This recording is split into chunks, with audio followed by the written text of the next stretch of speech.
That was great. One more. Hey, I'm Mark Whitfield, and you're watching In the Pocket with the Brothers.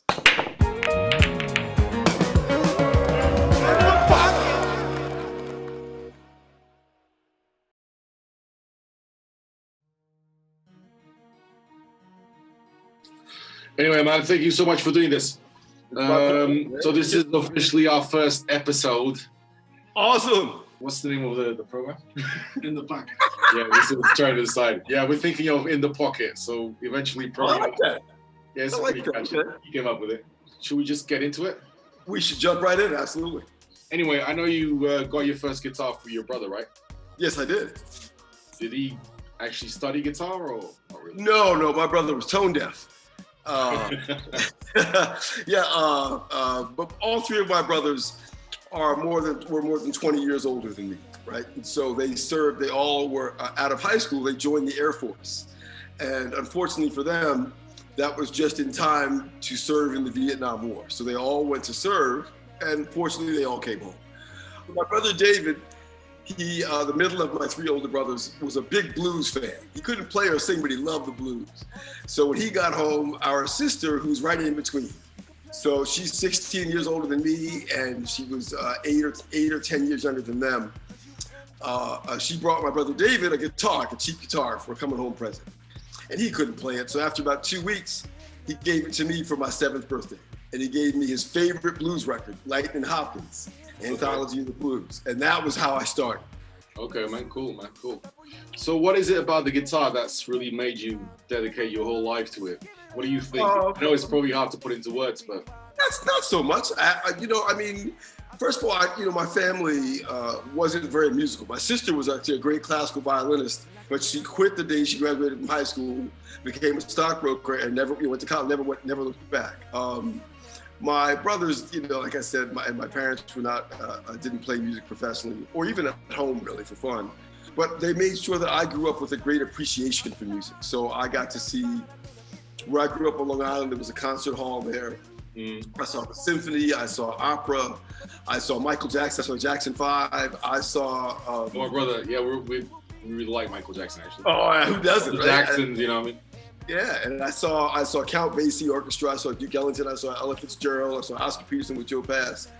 I saw all this music between the ages of 7 and 14. I saw this great music, in person, as well as going to, there was a jazz series at the local library where guys from New York City would take the hour drive out to the island and play. So I could see I didn't know who these guys were at the time. Yeah. But I had a love for the music and I had an affinity for playing music. So I played saxophone in the school band, bass in the orchestra, in the classical orchestra, and I played guitar in little bands around the neighborhood and took private lessons. And although I didn't intend to become a musician, I was really connected to playing music, and the guitar was my favorite. I saw George Benson play with the Boston Pops Orchestra, and they were doing the Breezin record live. They did that on television, PBS, when I was maybe 11 or 12, and that blew me away. To see somebody watching George playing, he was at his prime. So what was it, 1970? 77, 78, something like that. Yeah, it was just... That was just the most. That was still one of the most incredible things I had ever seen. Yeah. That was that, and so I had all that going, and then my parents retired and wanted to move away from New York. So after 10th grade, I had 2 more years of high school left. They retired to Seattle, Washington. Okay. It's a beautiful place, and now it's amazing.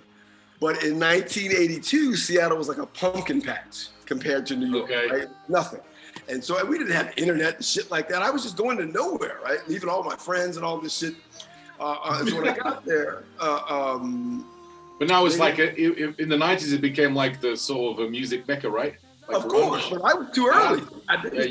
Believe me, it was just already started no mecca at all. The only thing they did there in the 80s was build airplanes. And so all right, so anyway, Microsoft wasn't even there yet. It was the 80s, right? So I was. You mentioned you saw Count Basie and Duke Ellington live when you were a kid. Yes. Obviously, you were too young to really be able to analyze it. But in your opinion, and I know it's a tough question and it's probably not a good question, but we'll just risk it. To you, and coming together with the name of the series we're doing, In the Pocket, right?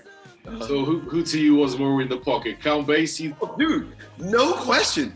Count Basie. Listen, and this is what happened. He had Freddie Green playing with him, and even though I was only a little kid, I just remember seeing this guy sitting back playing this giant white guitar. It was a hollow body with F holes, but no amp, right?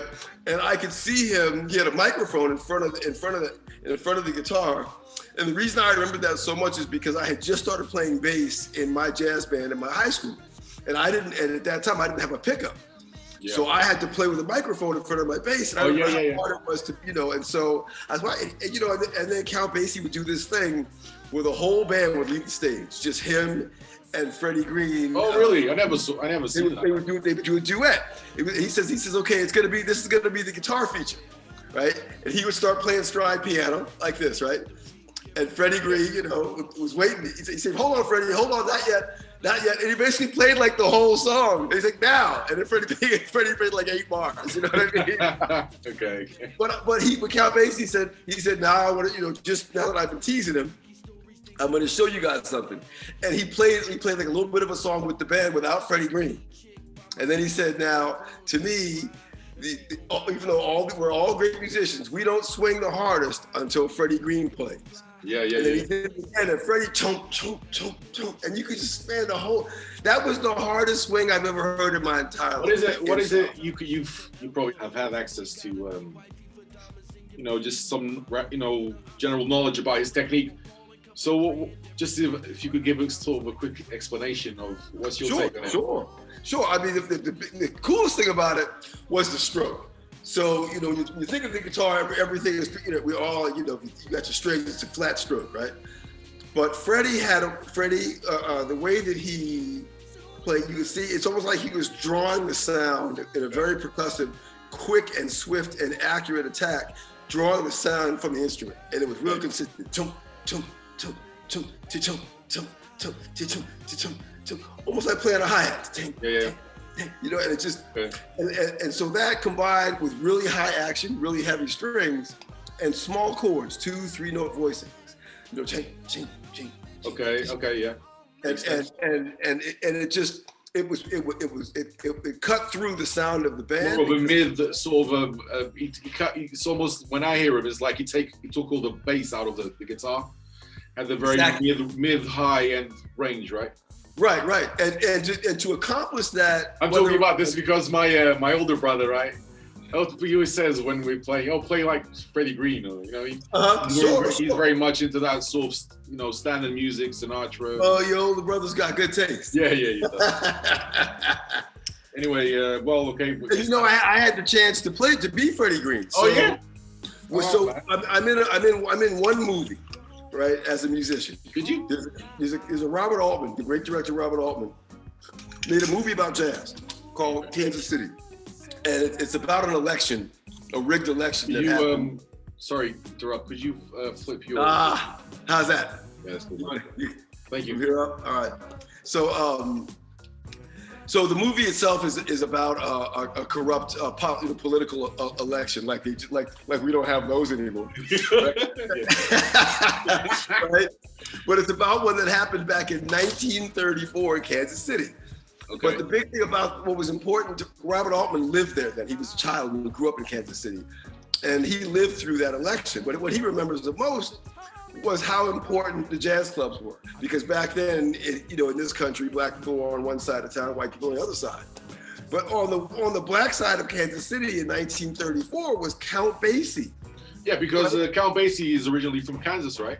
Yeah, man, Benny Moten and all these guys that eventually became part of the big, the famous Count Basie. They were there playing at this club that was owned by a black gangster named Seldom Seen.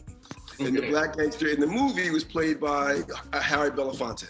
Oh. Now, at that time, it turns out Freddie Green wasn't actually there then, but they kind of changed history a little bit just so I could play the part of Freddie Green. So you see, I didn't know you had been in the movie, man. That's so unfortunately, I need to check it out. I won the Oscar that year, like they did.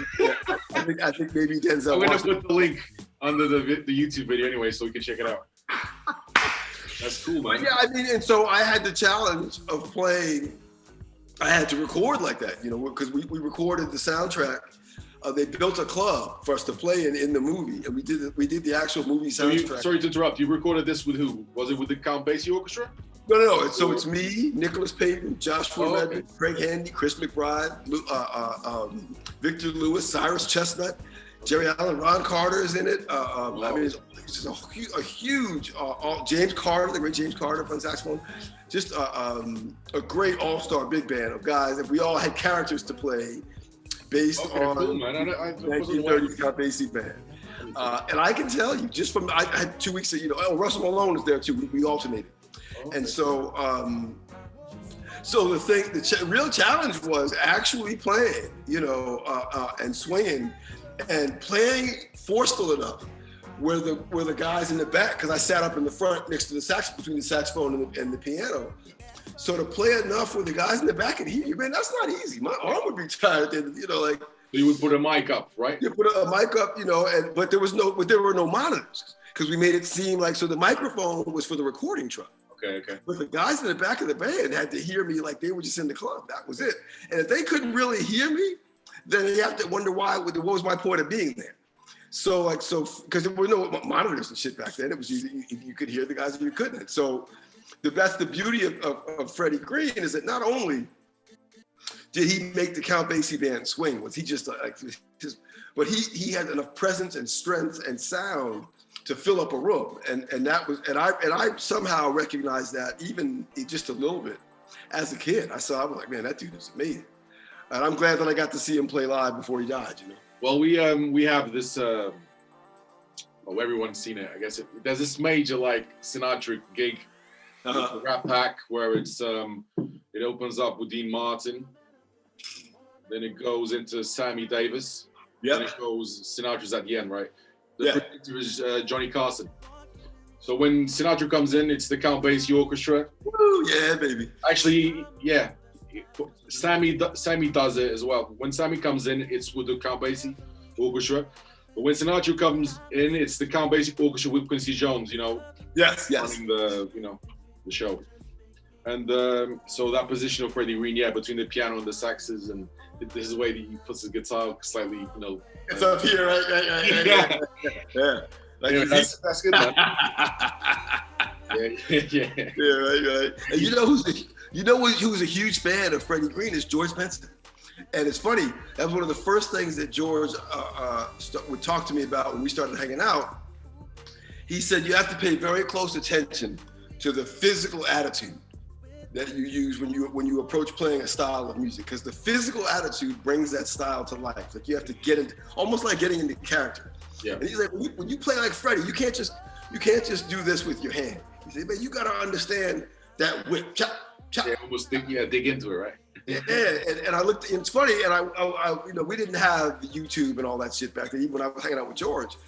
So to look back now and see those videos of him playing with Jack McDuff, with that, and he's playing the Les Paul, but he's comping like this, playing Freddie Green, and he's playing even the fast tempos. His arm is flying, but he's doing that stroke, and you can hear it, because I can tell you from many years of playing with organ players, you have to be pretty fucking loud, or you can't, or people are gonna hear. Jimmy Smith used to have 2 Leslie speakers behind him.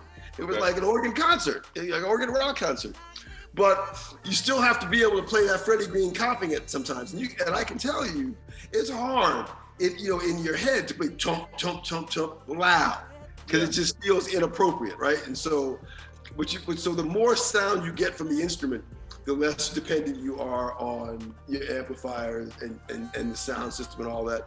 And that's been a motto for me my entire guitar life is the better quality of tone that I can create with the instrument unplugged, just holding it in my hands, manipulating strings and a pick and I got that tip from you, man. Yeah, people don't know, but I've been having lessons with you, and it's been amazing for me, man. Thank you. You've been one of my idols since I was a kid. I'm 35 now.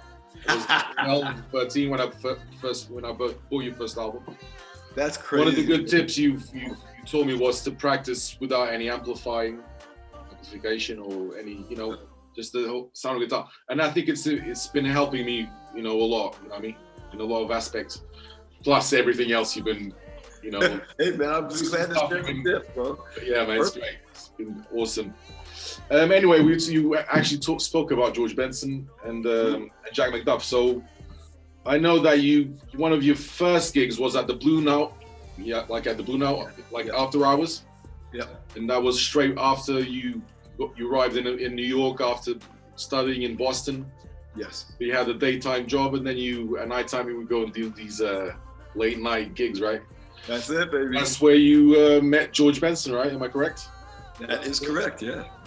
So I kind of like to get into that, like what impact has George had in your life, and how it kind of, all that meeting him opened a few, well, I'd say probably quite a few doors for you.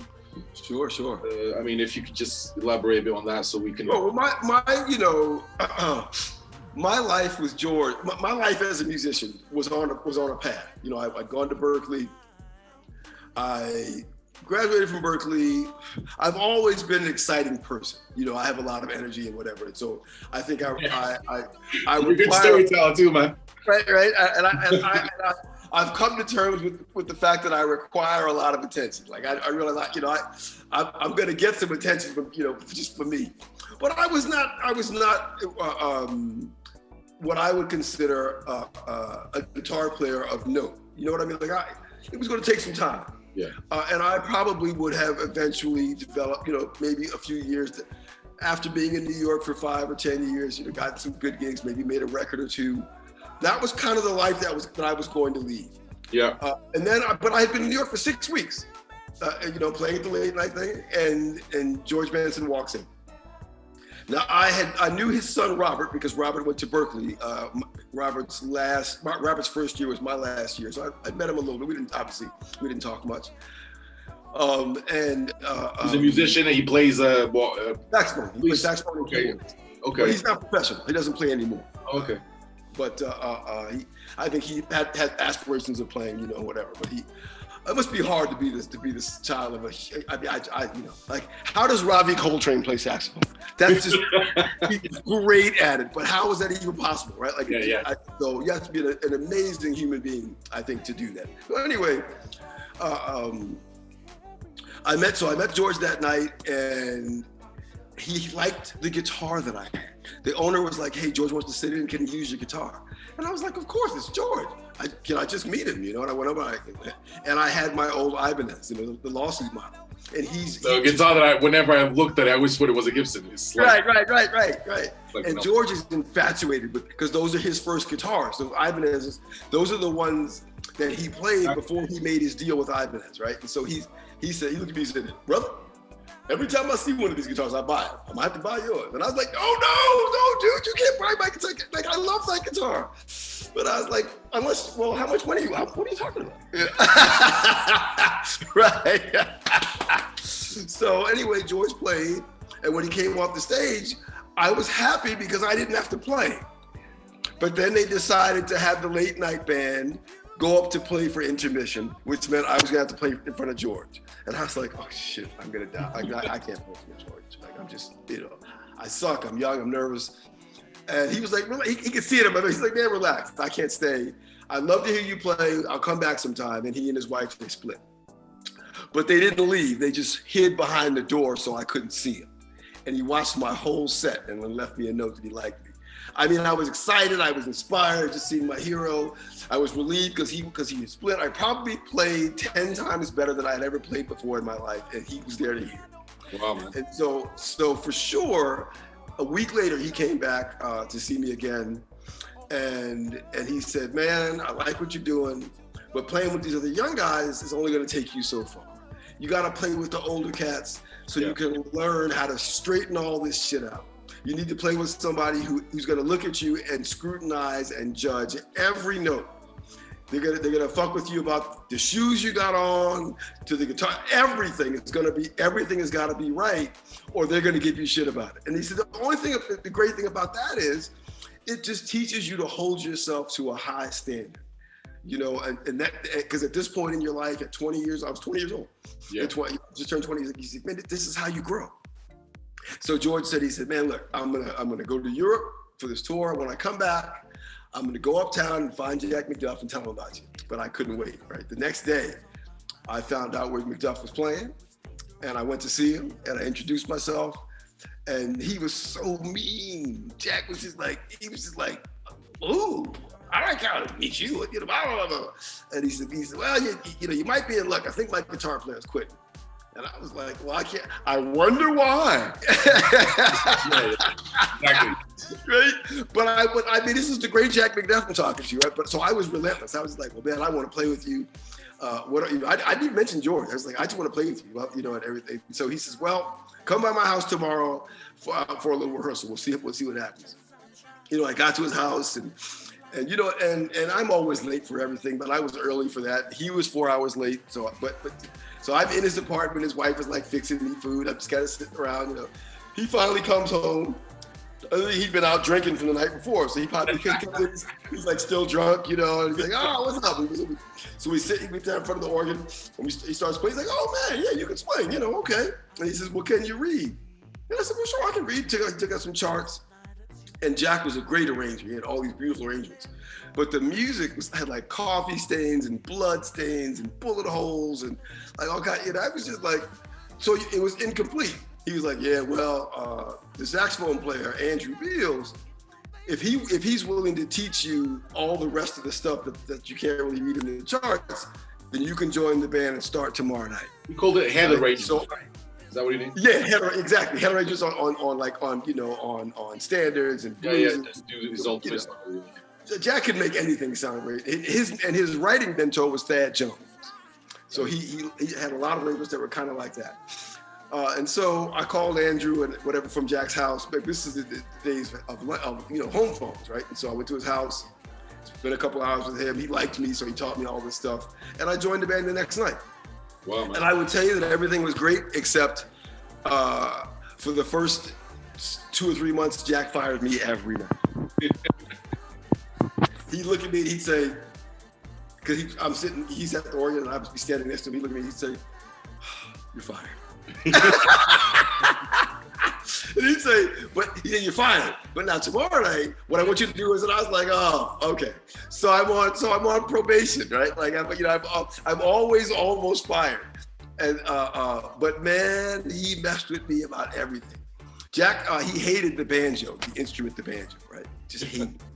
Okay. And so he'd look at me and he'd say, and he called me Popcorn. That was the thing. My nickname was Popcorn because he said that my guitar solos, the notes, sounded like popcorn. That's terrible, man. That was horrible, right?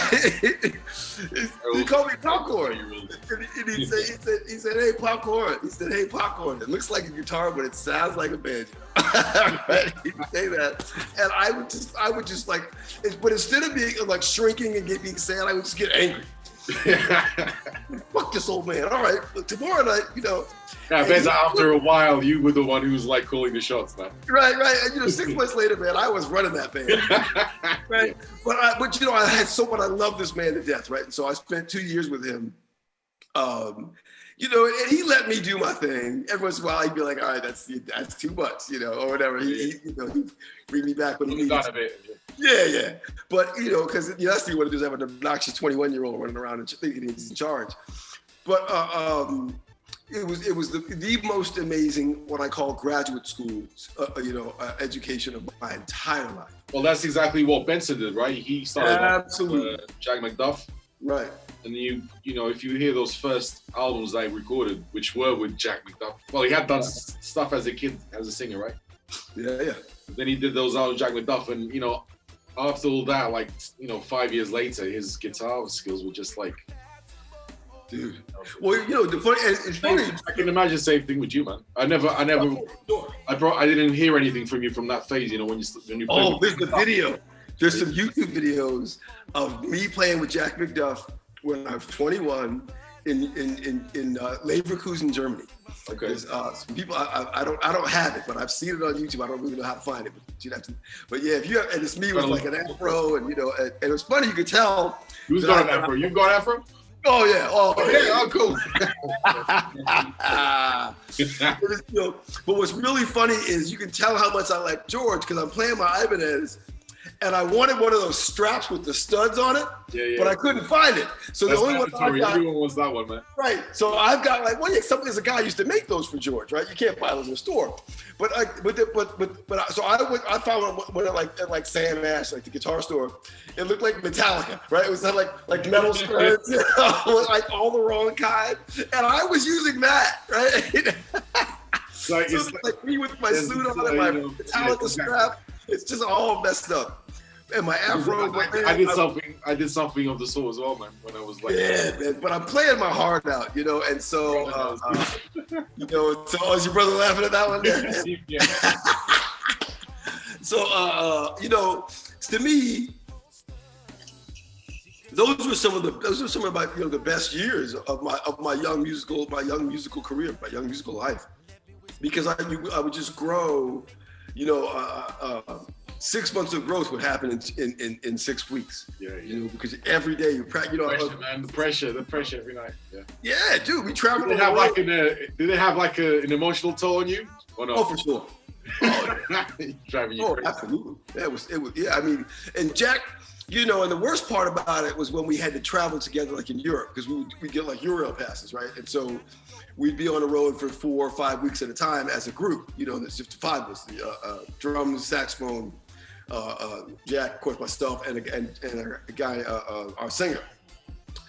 And so, that was just you couldn't get away from Jack. Like we played at night. We would go out to eat together. We'd hang out, and I was young, and we'd hang out together. And then we'd get on the train, and we had to ride in the same first-class compartment together. And so Jack wasn't the kind of person who could just like read a book or something. He had to fuck with each one of us, like on the train. So like we're sitting on it. So and then like the worst possible scenario happened. We were somewhere, and some woman gave him a gift of like a little keyboard that used batteries. So now we could have rehearsal the train, because the whole train part was just us, right? He'd be like, "Yeah, take out your guitar." I'm like, shit, right? And so he'd have his little Casio keyboard. He was playing his bass lines. He's like, "Try it," and making us rehearse. And I'm tired, And then he'd be like, "What are you playing? That ain't." I was like, "Oh," and I couldn't get away. And so he got me. And then so I'll tell you this: the one night I was just like, "I'm tired of this dude. I need some space." We were we were taking the train ride overnight from Rome. We were going to Belgrade, right? And so this is 1989, so it was still Yugoslavia, right? And so and there was a lot of things happening. Like I got to hang out in East Germany. Like I saw a lot of things before the wall came down. It was tricky, right? Okay. And I'm grateful for those experiences, But then we were going to Belgrade. And I was so tired of him, like, just. I got up out of my train compartment, and the heat had stopped working in it was first class train, but it was a train, right? The heat stopped working. It was freezing. So I left our compartment and went into the next train, like not just the next compartment, the next car, a car down where there was heat, and found an empty compartment. So we were going this way, right? And when I woke up in the morning, we were going that way. But I had left my guitar, my suitcase, my passport, everything with them. Yeah. So now I'm panicked because I'm obviously the train has pulled into a station and separated, and I'm going the wrong way, and I'm alone. There's no cell phones, right? This is 1988. No internet. I got no money. I got no passport. Nothing. And then to make matters worse, I come out of the compartment. And there's a whole bunch of people just chilling, like playing music and shit, having a party, like, like in the train. And I was just like, what the fuck is going on? And so, all right, so I'm just like, man, this shit is kind of cool, whatever, and I was like, what, all right. And so I kind of make my way through, and then look at it like, who the fuck is this guy, right? And so I make my way through the party, and it turns out I was still on the right train. We hadn't separated. It had just gone and backed out the other way, right? So thank God. So what did I do? I went and got my guitar and I came back and I joined the party. I started to the jam session, And Jack was mad at me because we had traveled all, because I found it, because I slept in a car with heat, and he was cold. So he was mad at me about that, right? So when we got to, he was mad I didn't tell him that I found one with heat, because I wanted to be alone, right? And so when we get to Belgrade, and the guy from the festival met us at the train station, and he gave us all name tags to put on our, it said hi, and it said, it's like the Jack McDuff Band or Jack McDuff Quartet or whatever. And so Jack wanted us to put all of our name tags on right away because it had his name on it. But the name tag was for the festival. So he looked at me, and I put mine in my pocket. And he's like, "Oh yeah, I think they want you to put that name tag on now." And I was like, "So that the people at McDonald's will know I'm with the Jack McDuff Band?" And so he got mad, and there's him chasing me around the fountain, like at the train station, trying to make me put on my. He's like, "Motherfucker, you gotta put that name tag." It was like I guess it's like a father-son relationship. Exactly. And so I love that man to death, But I gave him a hard time for sure. Yeah. Well, he's the one who gave you the hard time, right? For sure. Before we get into, we don't have. We would be here for 5 hours, to be honest, but we're not going to do that. We'll be here for try to stick to 50 minutes an hour. At least 20 minutes have gone past. We've only spoken about one thing. One thing, right. Classical. Anyway, before we get into more jazz and stuff, I'd like to, if you could talk a bit about when you recorded the first D'Angelo album, right? Sure. That is a good topic which no one ever talks about, and there's not much information about it anyway. So you were there and you did it. It's a really important thing that I had no idea. So you got to remember, I signed with Warner Brothers in 1990. I played, by the end of 1992, I had played the video of me playing with George Benson and Quincy Jones and the Count Basie Big Band at Montreux. All these things, right? But I had no interest, nor did I think I had any potential really to get involved in popular music. Certainly not yet. I'm just playing jazz. I got a record deal. I'm feeding my family. You know what? I'm happy. I grew up on Long Island in a town my town was Irish and Italian and German, and there were a few black people. What was the name of the town? What was the name of it? The town was called Lindenhurst, New York, and it was a small town in a larger area called Babylon, right? And so there was a kid. In fact, he was my arch enemy in the orchestra. His name was Joseph D'Angelo. He was Italian and he played bass. He was a big kid, and we were on the lacrosse team together. He was always bigger than me and better than me, and I hated that kid, Joseph D'Angelo. So when I got a call to play on this, my band, we were doing a jazz concert out at Queens College, and I got a call from my manager, said, "Hey, because I wasn't living in New York at that time, I was living in New Orleans," and he says, "While you're in New York, when you leave Queens College, you got to stop by this recording studio on the West Side. You've been hired to play on a record for some guy named D'Angelo." Now, no one had heard of D'Angelo yet, so my first thought is, "Oh God, another Italian kid from Long Island named D'Angelo. Like, oh God, they can't get away from this dude. What if it's the same guy? I hate that dude, right?" Right, and so I'm figuring he's like a jazz piano player or some kid plays saxophone. I have no idea who this guy is. And all I've got with me is that Ibanez guitar, like a small, little amplifier, and I got no pedals, nothing, right? So I walk into the studio and I see Hargrove sitting on a couch talking to this dude. And Roy's like, "Oh shit, Whitfield, what's up, man? Yo, this is D'Angelo." And I was like, great. I was like, "Man, you don't know how happy I am to see you and not that guy I grew up with. Like, beautiful, All right." So then I'm thinking, well, what kind of, and I hear this music in the background. It sounds like church, right? It just sounds like singers and organ and shit. I'm just like, "Man, this is killing. What's this?" I'm thinking to myself, "Man, I'm glad they didn't hire me to play on that. It's killing, but I'm not really that good at that." And then Bob Power comes out and says, "Hey man, glad you're here. Come on in the control room." And I was like, "Oh God, that's it." Right. And so I'm sitting down there playing and he's playing the tracks for me. I had a lot of things in my favor. So one, it was early on in the development of Pro Tools, like very early. And Bob Power, great producer, wonderful engineer, even a really good guitar player. Pro Tools at that time was literally 2 floor-to-ceiling units of rack equipment that he couldn't get to work right. It was always a mess. So he had all of these tracks and things hadn't been quantized yet and whatever put together, and it took them a long time to get it organized. So I had time to kind of practice over the track while I was playing over and over again and kind of figure out some stuff to play. How in this case? Was it like on they were using 2-inch tape. An MPC or? They were using 2-inch tape. Ali Shaheed Muhammad had been there, and there was some stuff programmed in MPC. Not an MPC, maybe an 808. So I think it's before MPCs, right? It's probably probably. That's a good question. This was 1990. Like this is 1992, 93. Probably. Yeah. So I think it was an 808 or some other drum, a Lynn drum. I think the MPC had been around already by then.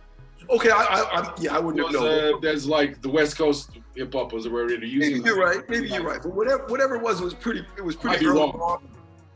And so they had beats programmed, and then Ndegeocello played. He's a great keyboard bass player, right? And so there's one story actually, because Will Lee plays bass on the last track of Brown Sugar. Whatever it's called, I can't remember the name. I can't remember the name of the song, but anyway, the way it happened was Ndegeocello played it first, and then Bob Power transcribed it and sent it to Will Lee and said, "I want you to come play this." And Will was like, "Oh, if it's keyboard bass, how hard can it be?" Didn't look at it. And so the day, like when the session came up that day, Will just didn't show up. And Bob was like, "Man, that's not like Will Lee." And so he called him. He's like, "Man, I decided to look at that shit last night. It was too hard. I couldn't play it." He's like, "I need another week to practice it." So the great Will Lee, it took him like a whole week to learn how to play the bass lines that Ndegeocello had already recorded. And he came in a week later. Oh, Higher, Take Me Higher. That's the name of the song. Oh, yeah. And so that's Will Lee playing on that. And so anyway, like that's, the minute Ndegeocello came in, he's like, "Man, aren't you play da da da da da da da da da da?" I was like, "Oh, okay, you already know it. Cool." And so like I had other parts. And also because they couldn't get Pro Tools to work, I couldn't just play a part once and have them loop it. I had to play boom, ba-dum, boom, boom, ba-dee, boom, ba-dum, dum, dum, over and over for 7 minutes. That's actually one of Ndegeocello's little, what do you call them, specificities is he likes to record, like, even if it's a back vocal, he'll do that back vocal from the beginning to the end. He won't like. Oh God! And you just imagine all the vocals he has. That guy has so many vocals, man. Oh God! Well, yeah. I mean, but I get it, right? Like Marvin Gaye, right? That's how Marvin Gaye did it. Sure. And so so on that song "Smooth," I'm literally playing boom, ba-dee, boom, boom, ba-dee, boom.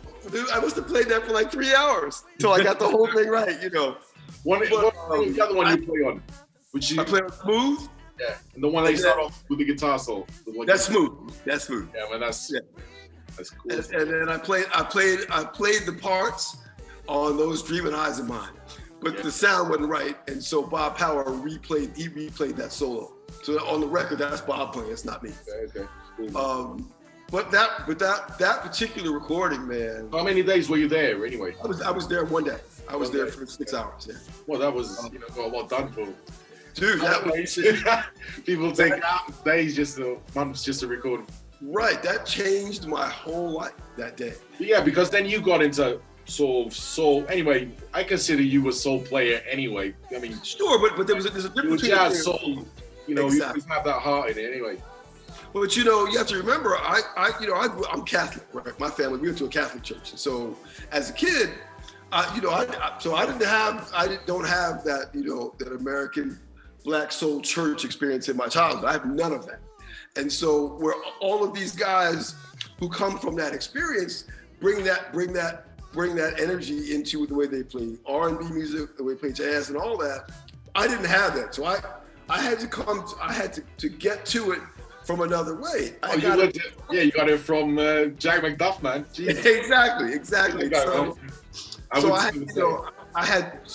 But hearing them play that day, and hearing the music, and then seeing what was starting to come up from that ignited the fire for me. You have to remember, we did that recording session in '92. It was 2 years before the record came out. And then when the record came out, the first single was Brown Sugar, and they released it in the South, and it bombed. Okay. Because in America, people weren't listening to music that slow. The new soul boom, right? That's that's slow, that mid-tempo shit. So they put Brown Sugar out, it didn't do well, and then the follow-up single was Me and Those Dreaming Eyes.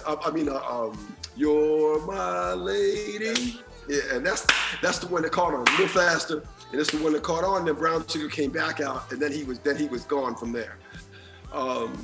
So by the time his record came out, he was starting to climb in his notoriety. There was a neo soul scene started, and then where Hargrove's homegrown chick he went to high school with, Erykah Badu, her record was coming out. And I remember seeing her like hanging out at the dance club there. We were like, who's that girl with that weird thing on her head? And they were always like, oh man, that's my homie, that's Erykah. And we heard her sing, we're like, man, she's got some interesting shit, Then her record, and then Meshell Ndegeocello's record came out. Did you work with Ndegeocello or no? No, with Meshell for sure. Yeah. In fact, I did a lot of things. She's kind of someone who likes neo soul, and soul knows who she is. But she's kind of always like, not in the radar. She's always right on the outside, which is where she likes to be. Just kind of like, So she's a good bass player, ain't she, man? She's a good bass player. She's a good singer. She's a good rapper. She's a good conceptualist. Yeah. Did you work with her or no? Did you ever? Sure. In fact, she even played bass with me on a gig one night. I even hired her. She played at the Village Underground. So going back to your album, that's what we're talking about. So when you decided to go into more of a, sort of a soul vibe, because you put out an album, right, or two in that sort of. Yeah, I mean. Funky. My first sort of try at it, I did a record for Verve in '97 called Take the Ride, which didn't come out because the label got sold. But there's a lot of that, Gene Lake, the great drummer that played on all Meshell's records, is on it. We went to Berkeley together. That's my homie, and so I had him on it. Will Lee, the great bass player T.M. Stevens is on it. It's an interesting record. And then I did a record called Panther, which was me, and I got my cousin Cy Smith to sing on it.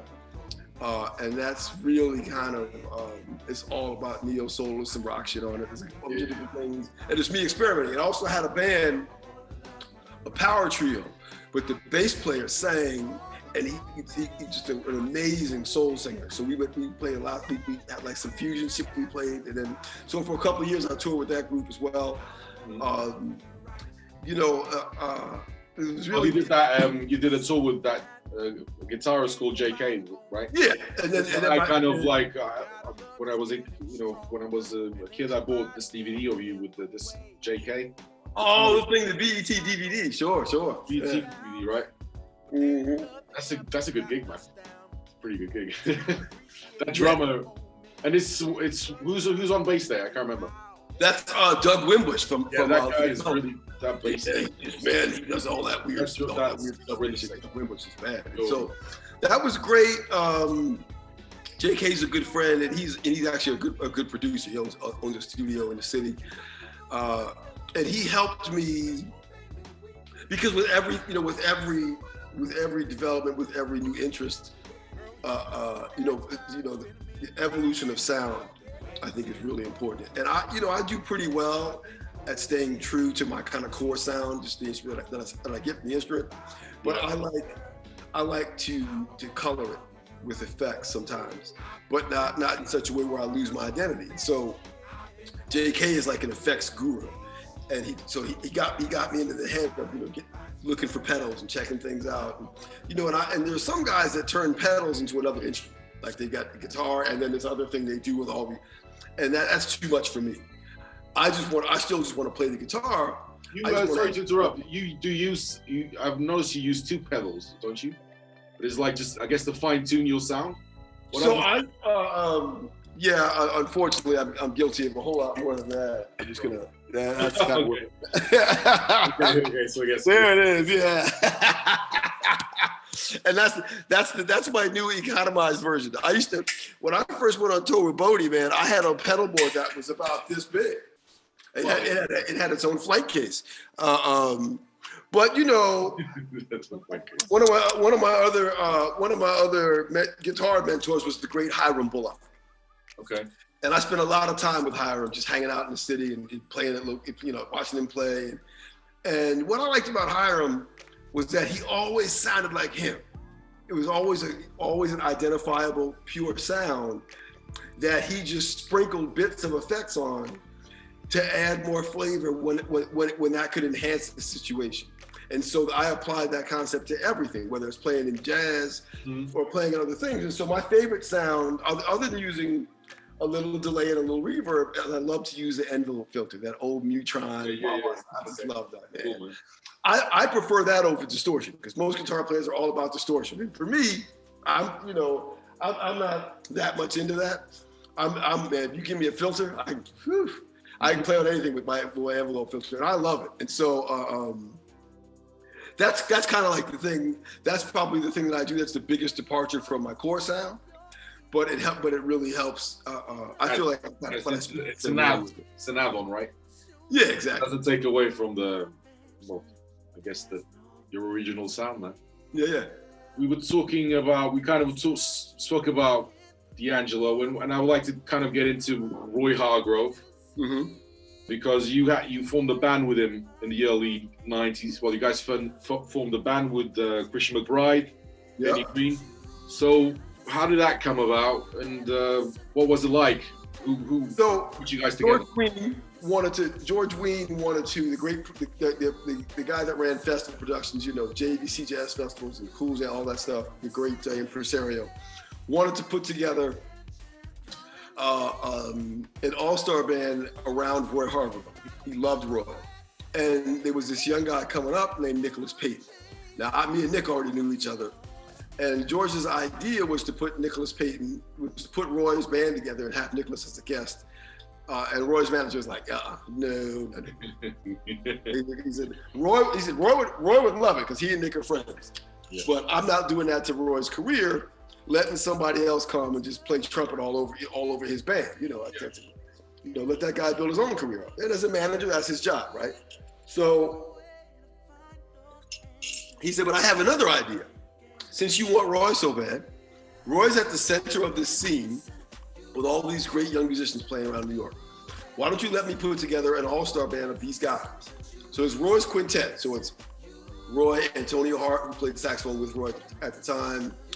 And the rhythm section was Greg Hutchinson on drums, Chris McBride on bass, and either Benny Green or Jeff Keezer on piano, because they both played with Roy. You guys were called the Jazz Futures, right? Well, it was going to become that, right? And so that's Roy's quintet. And then he said, Roy, and the guy that plays guitar with Mark sometimes with Roy is this guy, Mark Whitfield. George knew me, so all right, so fine. And he said, and there's another trumpet player who's got a record out on Columbia, a guy named Marlon Jordan, and his saxophone player is Tim Warfield. Why don't we put all of them together? You have 2 trumpets, 2 saxophones, bass, drums, and piano and guitar. And we'll call that the Jazz Futures, like the future of jazz. These are the new young lions. And they went for it. And then at the last minute, Greg Hutchinson, who was playing drums with Betty Carter, had a tour with Betty and wouldn't miss it. And so they got Carl Allen, the great Carl Allen, who was not new on the scene, but he certainly knew everybody, to play drums with us. And that became the Jazz Futures. And that's what really launched our careers. Like that we spent that summer, the summer of '91, opening for Miles Davis, Wynton Marsalis, and the Neville Brothers. We did that for like 7 weeks. And so jazz fans, the jazz industry, promoters, concert, they got to see us, shining bright. And we were hilarious, man. We were just a bunch of kids, leading the band. You told me you guys were kind of competitive, weren't you? Oh, for sure. You told me a story about you would try to, Oh yeah, I mean, you should see some of the clothes we have on. Yeah, about the clothes you were wearing. We tried to outdress Got the each other. best suits. Yeah, like sometimes, and sometimes you could go wrong. Like I look back at those pictures, and Marlon Jordan he had this bright pink coat, suit jacket. He thought it was. We all thought it was real clean at the time, but looking back, going, I don't know about the pink. And I bought these two suits. One, it was like light blue and like bright yellow silk. And so that, I'm just like, oh God, no. I might have thought I won that night, but I definitely lose in history. It was the 90s, man. It was the 90s. That's right. And as long as it said Versace on it, we didn't care. It said Versace, I was like, I'm buying it, Yeah, I blame Versace for all that. Cool, man. You've got an album out recently, don't you, with Christian McBride? Yes. It's the Christian McBride Big Band with What about you? Are you working on any new stuff recently, or well, you are working on new stuff because you told me? For sure. I started a duet record with my son on piano. It just came out of if you see behind me, we got a Steinway back there, and so you see microphones and running Logic here at my desk, and we were in lockdown for COVID, but what the hell, about to make some music. And he's my son Davis is an amazing piano player. So we were almost finished with our duet record. And I decided maybe to start, I recorded a bunch of performances of duets with myself and different singers. And I think at some time I might release that. I have written a bunch of new music that I want to do with trio and quartet. Some stuff, a new recording for the family band I want to do, and I also have an organ project. I just dying to do just organ and drums that I've never done my own record like that. Yeah, well that would be. It won't all be traditional straight ahead. It'll just be all the crazy shit I like to play, and I'll put it together. But have you decided on the musicians or not? I think that's still sort of free flowing. There's a couple, there's a few organ players that I just, I love. Pat Bianchi and Kyle Kohler, just to name a few. He plays a lot with Pat Martino also, doesn't he? For sure. And so, and I have history with all three of those guys. Yeah, I've seen a lot of stuff. Drummers, I'm not sure. It's hard to find a drummer that I like more than my son. Mark or Kush Abiday or Donald Edwards. I don't know. Once we can get out, once I get a full permission to go out to go outside again, worry about that. Right now, that's a project for the future because it looks like we're gonna be in this form of kind of gentle lockdown for the next 8 months or so. And so going back to this album with Christian McBride, what was it like, man, to record this album? How is it? How's the vibe of when you go into the studio to record an album like this? Well, first of all, Christian and I go back. Christian and myself and Joey DiFrancesco, and the three of us go. They went to school together. They went to high school together, and I've known both of them since they were first out of high school. So the three of us go back more than 30 years. And I've played a ton with Christian over the last 30 years. And Joey and I actually started playing together for the first time, really, maybe 4 or 5 years ago. And it was, it was like a party. And Christian's big band is full of all these great, horn players and stuff that we've also all known for years.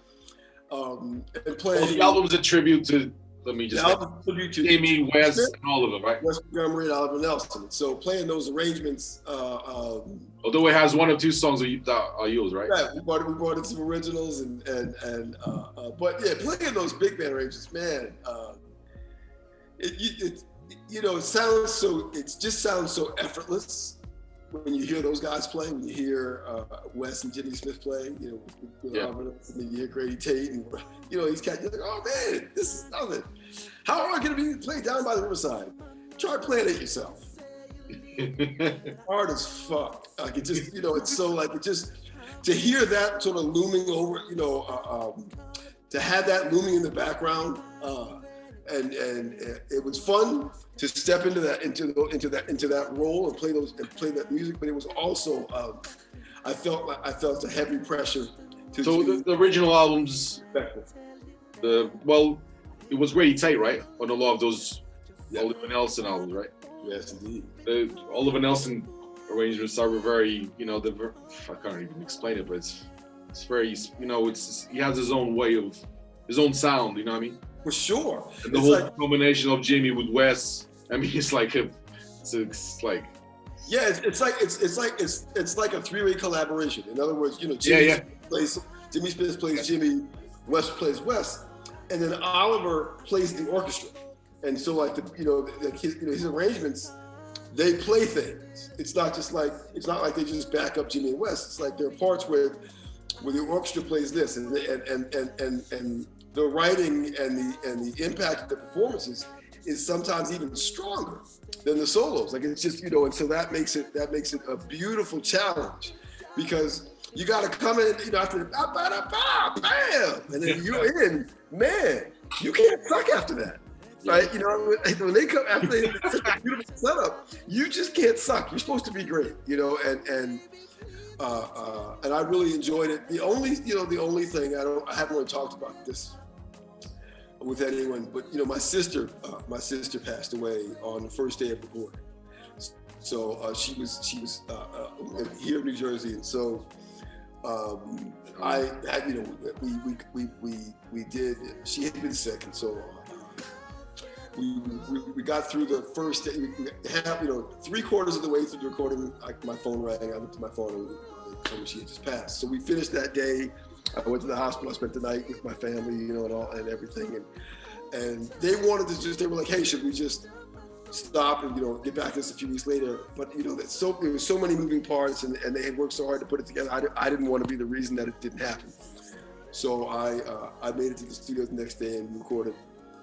And I wasn't sure how I was going to be, but thank God for it. It took my mind off what happened, and I was able to put all of my emotion into the music and being around my friends. Yeah, man. And it was a beautiful experience. But I will always remember that those sort of two things together. Bittersweet, must have been very tough. Yeah, for sure. How much time are we on, man? It's getting late, man.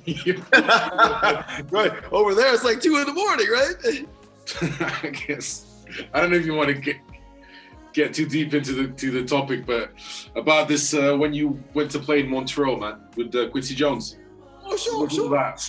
All that, man, that must have been crazy with all those top-notch school guys. Well, first of all, I had no idea what to expect. All I knew was, at that point, Quincy Jones had been doing a residency with his good friend Claude Knobs, the guy who runs the Montreal Jazz Festival for years, and I was signed to Warner Brothers, and so Quincy's label Quest was under the Warner Brothers family, and he had extended, and I knew there was some interest maybe in me going over to record from Warner, because Tommy LaPuma was leaving Warner, so there'd been some talk about would I leave Warner's and go to record for Quest, or how that would be.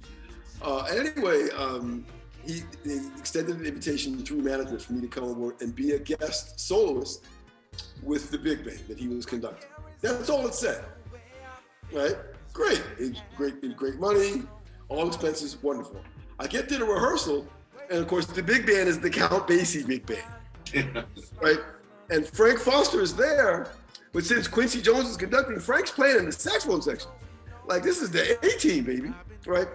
And then Clark Terry and Plas Johnson, they're there too. Okay. And I realized they were doing the music from Quincy's album Smackwater Jack. They're doing that music live. So I was like, oh God. So Freddie Hubbard wasn't there, so Clark Terry was there, and George Benson's there. Now George was going to be the opening act for the concert. So the opening act for the concert is George Benson and his band, right? Then George Duke, Shaka Khan, and Rochelle Farrell, and me, along with Clark Terry and Plas Johnson, are the guest soloists. Ray Charles was there as well, wasn't he? Ray Charles, no. But there's one video I've seen of them there at Montreux with Ray Charles. Oh, he may have been there. In fact, he may have been there that week. But not, thank God. I mean, that would have just been, okay, now what do I do, right? It was bad enough, just as it wasn't. So, and George was so proud to have, to see, this young guy that he helped come up, get to this level, he kept egging Quincy on to give me more solos, right? Which I was just like, George, dude, like, I'm here, we're good. I'll come back sometime later, next year, So there's one of them, Manteca, don't think, won't be. Yeah, that's the one. And just so it's a solo, and George a solo, and George says, hey, Q, give the kid a solo too. And so I was thinking, oh God. Oh. And he's like, and Quincy was like, well, do you need to rehearse it? I was like, no, I'm good. That's fine. Great, right? Right? And I remember Shaka Khan looking at me like, George is gonna murderize you, baby. You're done, right? And so I just it's like George Benson is like, I've never met him, but it seems like he's kind of buttering you up to. He's like, yeah, baby, we're gonna get you tonight, because George is really competitive, right? So I was just thinking, oh God, how could I just disappear? Like, man, I'm gonna break my leg or something. And so I remember being on the side of the stage after, right after, and to make matters worse, like, George is always great, but the band, the set he did with his band at the beginning was insane. Like he didn't even sing that much. He was just playing instrumental, and the crowd was it was 20,000 people that were just going berserk. I was just like, oh God, great. So we go out and I think George was trying to be nice. I think he actually was like, yeah, like I just kind of, I killed him, so now I just kind of take it easy. He was warmed up by then, man. Yeah, so like I was ready. He said, so I was hot, man. And so we come up to play, and Quincy's like, George Benson, and George took a solo. And then he should have been like, trumpet solo or something else, and then me, right? Not like, he's like, and now Mark Whitfield. And I was like, no, And George was like, play, baby. And I was like, so me, I closed my eyes and I just started playing. And I think I played a little better than maybe they thought they expected. And I remember George was like, and then like the rest of the night, man, he was chasing me the whole night, like, take that.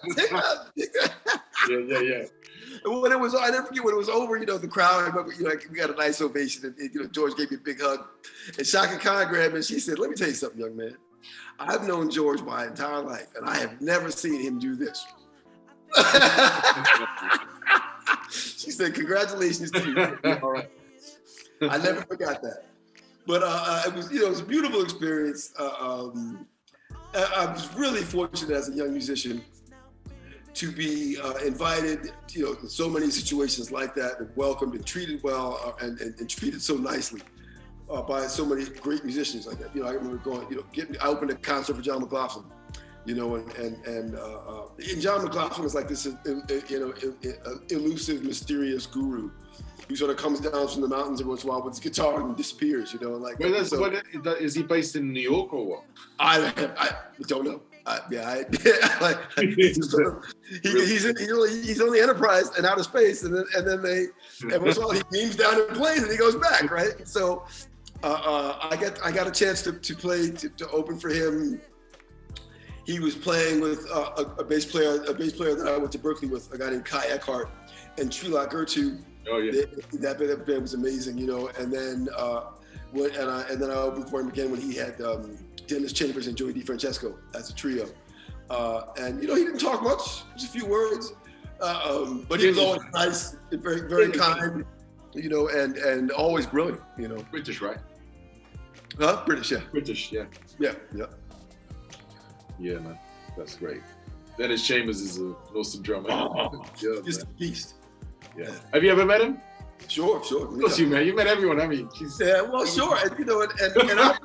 And what's interesting is you wouldn't believe this because you know me, but I'm actually kind of shy, right? So like I don't just go up to people and be like, hey, I'm Mark. Nice to meet you. Hey, But in this, most of them know who you are anyway, don't they? Yeah, well, and then in a situation like that, if somebody knows, if they know you and know that you know them, and you don't go up and speak to them, then it's like you're being disrespectful. And I never wanted to be, so I just would go up and say hi, and I would take a moment to tell this legendary cat, how much I appreciated them, and then just kind of, and then walk away, not too much. Like I remember you told me once, you're pretty, relatively close to John Scofield, right?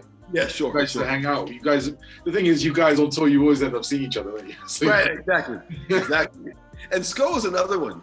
Just someone who's just really nice, even when he doesn't have to be.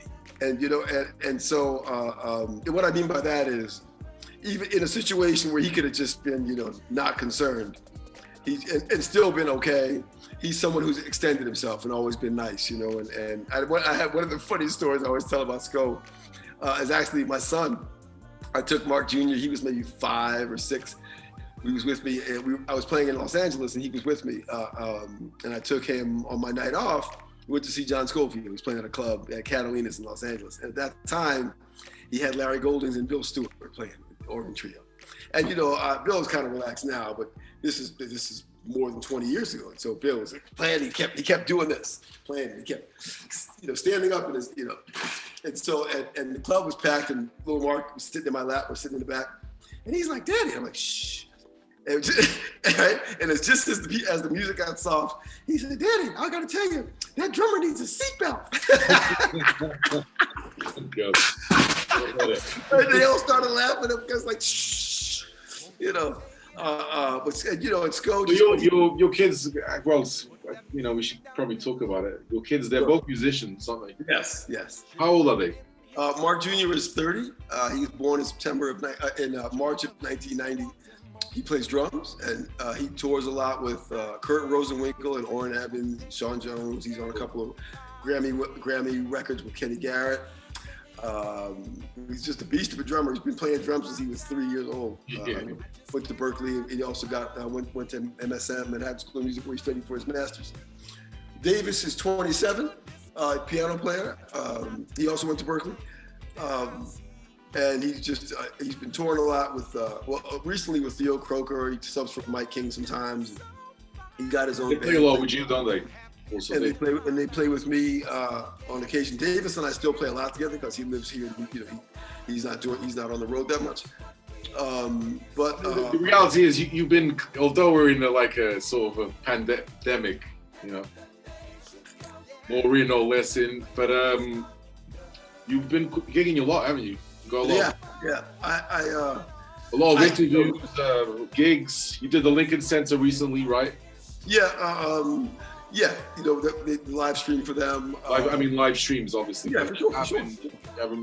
Listen, the pandemic was paralyzing for me and everyone else, and so, but by the beginning of May, I realized, okay, well, I gotta take these sweatpants off and shave, right? Like, yeah, I think I'm under here somewhere. I should shave and maybe take a shower. Change my clothes. There's always women who come up and say, "Look, you need to change your." Yeah, right.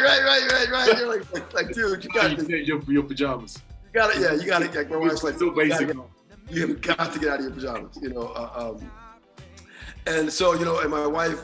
She was sitting at the counter here, working from home, because she works in real estate, and she worked the whole time. And she'd be on these Zoom calls, and so my goal every day was to somehow come out in my underwear just when she was on a Zoom call, be like, "Hey, baby, oh God, sorry, hi everybody." And so I just what if like the president of her company, her boss was just like, "So we're gonna see Mark." One question. When you practice your guitar, right? Which I bet you practice a lot. Yeah, everyone does. Do you practice like in a room by yourself, or? My wife certainly wishes I did. Yeah.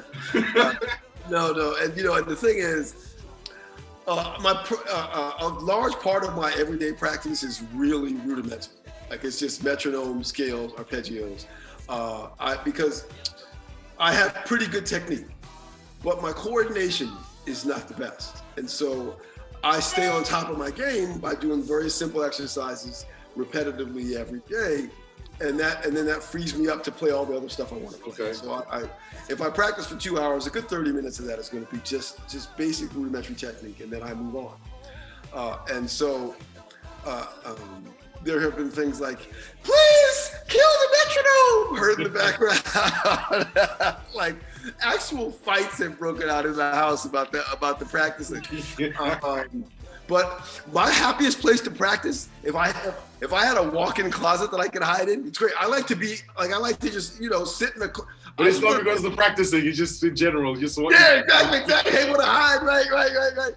Well, those are my happiest places when I was going to Berkeley. I just to find a tiny practice room and just sit in there. Okay. And nobody can hear you. You can do whatever you want, and I would just practice, And so I'm very much, when it comes to practicing, I'm really happy to be alone. Practicing is over, I really struggle with all this isolation. I'm a social person. I like to see my friends and be out, interact with people. And the only good thing, or one of the few good things that has come out of this for me, is that I have gotten to make new friends like yourself and spend a lot of time getting to know people in situations where I would normally have not done it. And I'm really grateful for it. Like I look forward to coming and hanging out with you and your brothers when I can come to, you know what I mean? Like when you come to New York, you got a crib, you got a home. Like, there's a way that in this Burn up. Yeah. There's a way that we have the community has increased, and we've come together worldwide, and I think that's a beautiful thing and something that will sustain us going forward.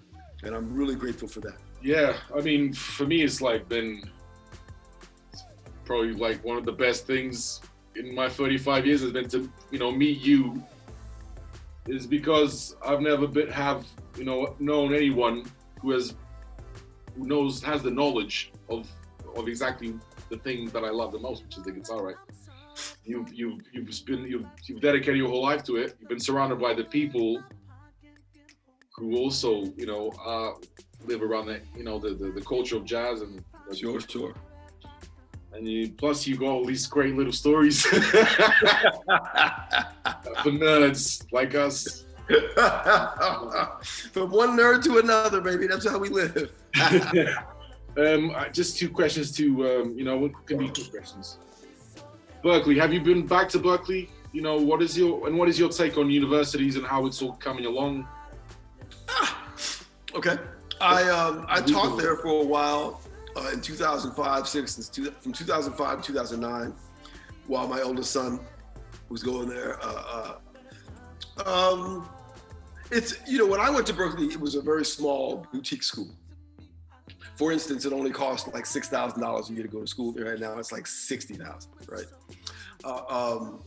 But what they have to offer now is vast. These different programs and studios and international education programs and they have all these wonderful things, which is great. To me, any amount of information that's available is useful, but the basic premise still applies, and that is if you want to play music, you have to develop a very personal relationship with your instrument and the music you want to play. And you got to go at it and approach it and chase it like you don't have any time left. Like the clock is ticking. I remember somebody said about me, George Benson said about me in an interview, said, tell me something funny about Mark. And they said, well, if Mark was driving down the highway and he had a flat tire, he'd pull over and start practicing the guitar and wait for somebody else to come and change his tire. Every spare moment, right? Every moment he spends all of his time practicing and thinking about practicing and thinking about me, and at the time it was because for me, I considered all of my contemporaries. Well, George, just a little detail. I read an article recently about George Benson, and you were in his top 10. Oh, I know, that was so awesome, right? I was just like, yeah. So sweet, Sure. and that was nice. But the thing of guys like Chris McBride and Warwick Hargrove and Nicholas Payton and these guys that I was coming up with as a kid, as an old teenager and a young adult, they knew so much more music than me, and they could play they knew so many more things. And it wasn't that I felt like it was a competition. I just wanted to belong. I just wanted to be good enough to play with you. I love these guys. And I didn't want to be the weak link. I didn't want, nobody wants to, and I love music, and I wanted to be proud of my playing. I wanted to listen to a recording back of a live gig and go, man, I played pretty good, and so so going to schools and doing these things now, jazz and a lot of music in general exists. So you have the music business. We always had guys people who record and release music and tour and all that. And then you have this other industry that has become music in school, college campuses. And the one thing that I continue to maintain, and I urge all young musicians, aspiring musicians to be cognizant of this, is although there actually is a career you can have as a musician playing college music, playing and traveling around to colleges and playing music for college students and all of that. You should always, the only test I use to judge my musicianship, the quality and the caliber of my music and the way that I deliver it, is, am I able to take the stage anywhere in front of anyone and entertain them? Can I play music that people want to listen to, that I love? Yeah. That's the test. Not that my students want to listen to. Because listen, if I can't play something that my students like, well, then I should quit. Right? Your students, sorry to interrupt, diverse. I mean, we haven't talking about you. I know you've been giving a lot of lessons. So what do you get? Because even here, here in Portugal, right? Even the jazz schools, they're always like bombarded by guitarists, and a lot of them even into jazz. They just want to, but they still go. Well, that's been one of my great challenges that I consider a personal accomplishment during the pandemic. Is I joined the GMI, the Guitar Mastery Intensive Program. This woman, Isla Cantorp, she put together out in the West Coast, and I'm just my students, I only have, I have 10 students. I teach 10 lessons a week. I have 2 students that study jazz. Everyone is, a few more are peripherally interested in some things about, some things about jazz. But the challenge and my subsequent accomplishment, for which I'm so happy about, is that I have found a way to enjoy revisiting and reliving what it was in my early years of playing the guitar that I love about the instrument, and sharing information with people whose ability is only at that level. Like, I have one student, and I've spent a lot of time with her, guiding her through the concept of outlining harmony with two note chords. So we take a whole song, we play 2 note chords, and then I teach her how to add one tension. So four potential additional notes on top of her 2 note chord, and then I show her a chord scale for each one.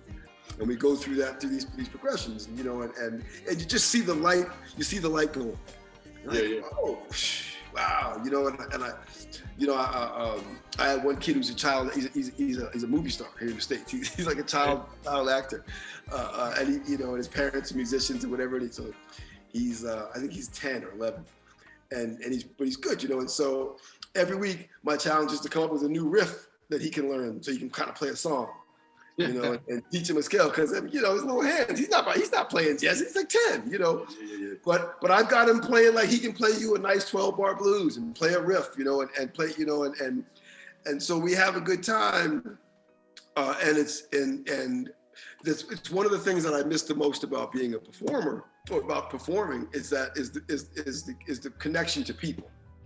It doesn't. My connection to a person, to an audience, doesn't have to be long lasting and lifelong lasting for it to be meaningful. We can have a really meaningful connection over the next 45 minutes, and then we can both move on, And so I really missed that interaction, and I'm reliving that now, teaching. And for me, the challenge used to be as a teacher was I would be playing. You were there as a student. I've got the guitar. I'm just playing for you. Like, you should try this. And you should try this. You should do this. And then maybe you should do this. And the student's just like, well, wait a minute. What was the first thing you did? Right? You know, and so I had to learn to put the guitar down. Talk to you about a concept. You know, maybe write something down that you could practice. Show you something, you know, concise and complete.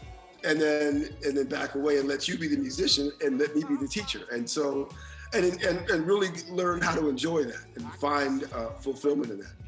And so where can someone reach you? Well, I know where to reach you to ask for lessons. That's how I did it. But you want to just, for the record? Absolutely. So you can go to markwhitfield.com, which is my website, and my email address is there.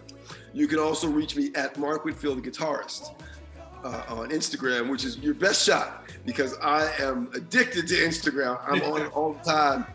And so if you DM me there, I will always respond. Cool. And I'm a huge lover of all things guitar and music. So I'm always around. Another question is about your albums. How many albums have you done? I believe there are 15 solo albums that have been released and one that hasn't. So are they like on the digital platforms like Spotify or not really? Yeah, they're on, I do even like Spotify because a lot of people. I don't have any relationship with Spotify, so I don't know. But they're on Apple Music and CD Baby and other. And I've seen a lot of my recordings on Spotify. They're probably all there. What was the highlight of your career? Well, up till now, you've still got plenty of years to go. But what is? Do you have one like moment? Could it be that moment where you're in the dressing room with Miles Davis? Yeah, I can't really think of anything that would top that. I don't think so either. Man. Yeah. That's up there. That's got to be top 3 of all time. When I get to be 120 years old, I'll still remember that as top 3. Cool, man. Anyway, it was a pleasure. So pleasure's mine, bro. So maybe in like a year's time, we could do another one like this. Well, hopefully next summer we'll be able to sit at a pub there and do it in person. Oh yeah, man, that would be good. Throwing back some beers and having fun, playing some guitars and catching up. That would be awesome. That's what I'm holding on to. Lisbon is a great place to visit. Oh man, I've had the time. Well, you've been here, haven't you? I have. Your gig in the must have been early '90s. Yes. You alone? We spoke about this. I can never remember the name of it. It was amazing, man. So, Mark, thank you very much. Oh, it's my pleasure. I would like to just ask you, which my brother here is asking, if you could just repeat this phrase for us. Absolutely. Then we'll leave you. This is an intro to the show. A little PSA. We can do an intro to the show. So the phrase is, hey, I'm Mark Whitfield, and you're watching In the Pocket with the Brothers. Hey, I'm Mark Whitfield, and you're watching In the Pocket with the Brothers. Okay, let me know when you're ready. That was great. That was great.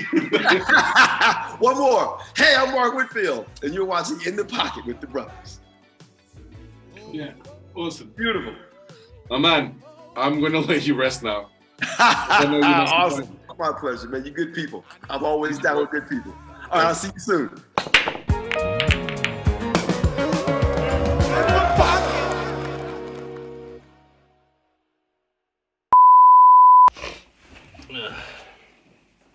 Hey guys, if you want to see more content like this, don't... Hi guys, if you enjoyed this video, don't forget to like and subscribe to our channel. So, yeah, did he? Hey guys, if you... subscribe to this channel, okay.